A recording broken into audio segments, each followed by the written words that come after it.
Yo, what's happening, YouTube? Afro-Cuban here, and I'm back with another special video of what my DC movie universe would be like.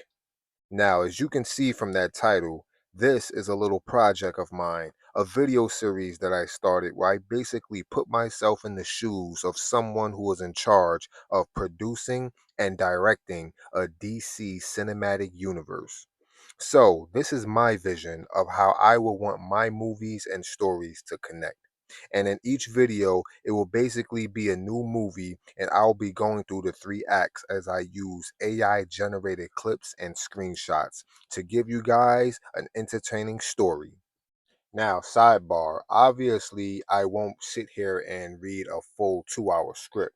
I'll try to condense it down to about 10 minutes and only highlight the dramatic and important parts of the three acts. But okay, now that we've got the intro out of the way, let's get to it. So, here we are, ladies and gentlemen, the second movie of Phase 1, and it's Green Lantern. And this will be a complete tone shift from the grounded and gritty Batman movie. This is where I will let the audience know that the universe is vast and expansive. And in this movie, we follow an older and more experienced Hal Jordan. In my universe, Hal is already an established veteran superhero. He's been Green Lantern for over 30 years.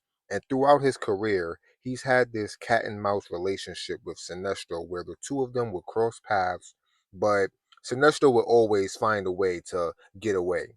But this time, everything comes to a head when Sinestro attempts one final plan to get rid of the Green Lanterns for good. Alright, so Act 1. We start off by seeing an older veteran, Hal Jordan, as he's sitting in the locker room, staring at two pictures on his locker. One is a picture of Earth, and the other is a picture of a woman. Hal is staring at these pictures, reminiscing of his days back on Earth because he hasn't been to Earth in nearly 30 years. And that's when a young lantern walks up and says, "You're still staring at that picture, old man? You retire in just a few days. You'll be able to go back to your home world real soon." And just when he says that, they then hear a bunch of commotion coming from the main hall. Hal gets up to go see what's going on, and he sees a bunch of lanterns running and flying away. Hal then says, "What's going on?" And one of the lanterns stop and says, "There's an emergency distress call coming from sector 255. Hal then says, 255? That's Mars. And the young cadet then says, "Yeah, there's been some kind of mass genocide. We're being deployed to go and check it out." So Hal powers up and he's about to join the other lanterns, but then his ring starts blinking and he gets summoned by the Guardians of Oa.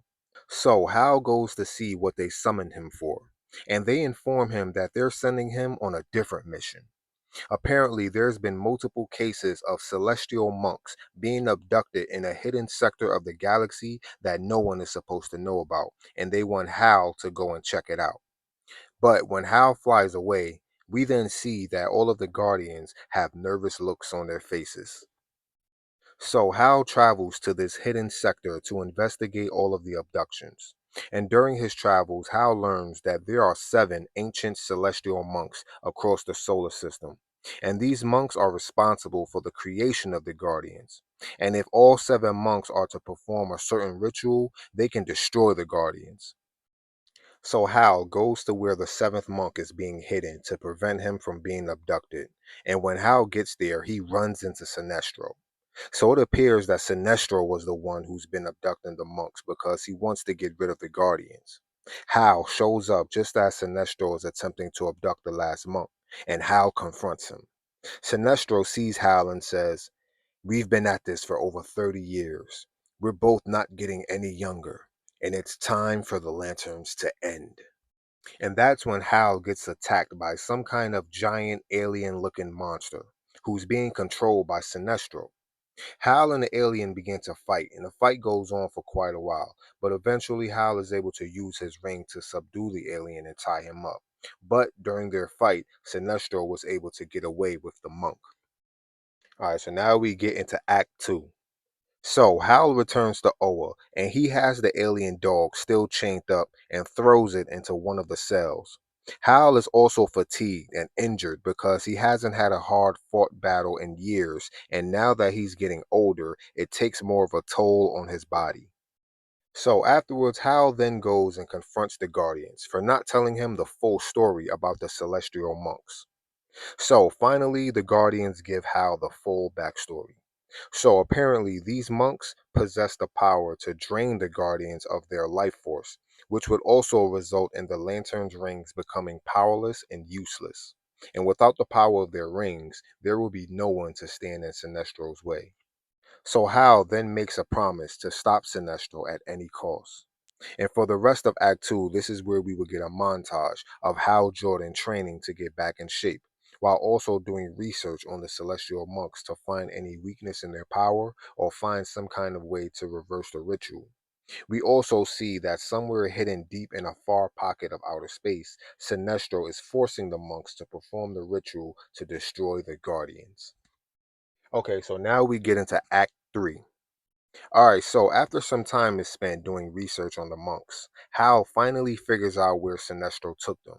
Apparently, there's only one specific location in the galaxy where the ritual must be performed. So Hal flies there to confront Sinestro. And when he arrives, he sees that Sinestro now has a bunch of those vicious alien dogs guarding him. But Hal still flies in to take them on alone. So this is where we would get a big action scene, and one by one we see Hal using his ring to take out all of the dogs.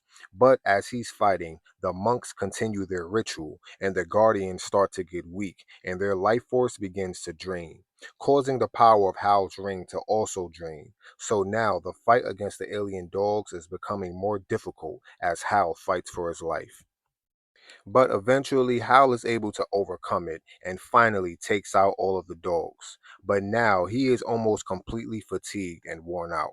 And the monks are almost done with their ritual, so his ring is now almost completely drained and he can't defend himself.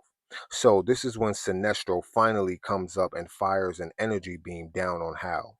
Hal is trying his best to deflect it, but he's being overwhelmed by Sinestro. And that's when Hal's ring completely loses power, and Sinestro uses his ring to wrap a tight, gripping hold around Hal.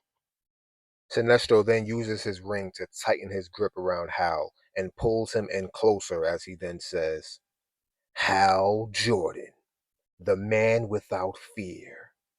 My, have the times changed. You are afraid, my old friend. Fear has consumed you in your old age and made you weak.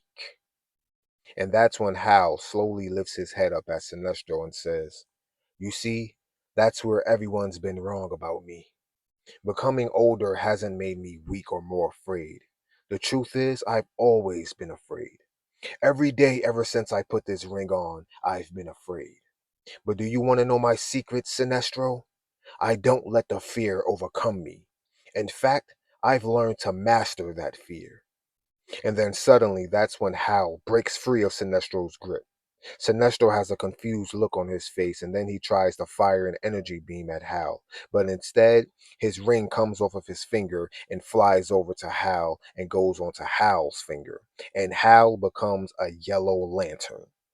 Hal begins to fly, and he then says, Do you want to know the difference between bravery and courage? Bravery is when you have no fear. Bravery is second nature. You jump into the fire without a second thought. But courage is when you know that a situation is dangerous and you know that you should be scared for your life, but you jump into that fire anyway. You see, I was never brave. I never wanted to be a hero. Every decision, every action I've ever made, it took courage. So, as you can clearly see, Sinestro, fear has only made me stronger. And that's when we get the epic scene of Hal using the Yellow Lantern ring to fire an energy blast to knock out Sinestro. And then Hal flies over to the monks and forces them to restore the life force to the Guardians. So the monks perform the ritual and restore the Guardians, and then you see Hal's green ring start to power up. And Hal removes the yellow ring and uses the power from his green ring to destroy Sinestro's ring once and for all as he transforms back into the Green Lantern. So now, finally, after all of these years, Sinestro has finally been stopped and been caught, as Hal flies Sinestro back to Oa and places him in their galactic prison. So when Hal finally returns, the rest of the Lanterns are all there cheering Hal on, and even the Guardians of Oa respectfully grant Hal his retirement. Hal gratefully accepts, and he even offers to give his ring back, but the Guardians tell him to keep it. He's earned it, and he's a Green Lantern for life. And right before the movie ends, we get a final shot of Hal flying across the stars with tears in his eyes as he finally makes his way back to Earth, back home. And then the screen fades to black. All right, so there we have it, my official Green Lantern movie. And once again, I purposely did not mention any other big name heroes because we are still early in the first phase. So I want this to be its own standalone galactic adventure. Although, if you noticed at the beginning, there was a small Martian Manhunter Easter egg when I mentioned that the Lanterns were investigating a genocide attack on Mars. Now, another thing, I wanted to make my Hal Jordan older and on the verge of retirement because I wanted to get Hal Jordan's story out of the way so I can put all of my focus on making John Stewart the next main Green Lantern of my universe. So moving forward, it will be John's story. But that doesn't mean we will just completely forget about Hal, because not only does he make a couple of cameos in the future, I also have an origin TV series in the works that takes place in the 90s when Hal Jordan was in his prime. But yeah, for the most part, this was my Hal Jordan send off movie and a great second entry into my universe.